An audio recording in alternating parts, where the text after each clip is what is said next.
This year, I think things changed. Terrell Edmonds' market's probably higher. KZ's market's probably higher.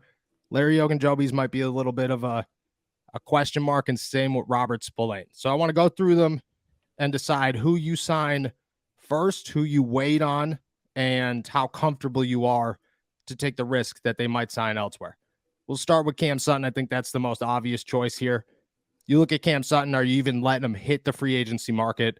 And if so, is he still the top of your list no matter what? I think he absolutely is, and I don't think you let him hit the free agent market if you can avoid it. We've talked about this before, but this is a dire position of need. He's a great fit for what they do. He's not going to be like as expensive as some of the other corners that we've talked about on this show. You need him. You need his value, not just in terms of like what he brings to the field, but the fact that he can do what he does on the field for a relative discount compared to like his peers in this league. Yeah. He had a great season, and he's earned your trust and another contract. Yeah, I agree. I don't think I was shocked that they let his contract expire, but I think that kind of went both ways. I think that maybe something was like, I'm going to let this expire because $2.1 million is a good chunk of change. Mm-hmm.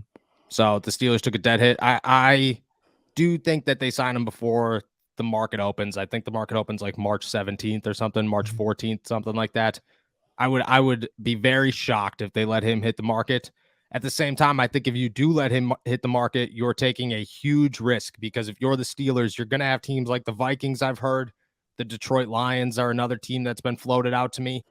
One of them's going to make an offer. And if one of them makes a crazy offer and you're Cam Sutton, you got to be sitting around going, look, at the Steelers have a good team. They have a great coaching staff. I'm very familiar with them.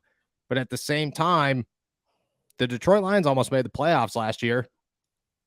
The Minnesota Vikings did make the playoffs last year, were one of the favorites for the Super Bowl, and they have Brian Flores as their defensive coordinator, so I know the coach in the building.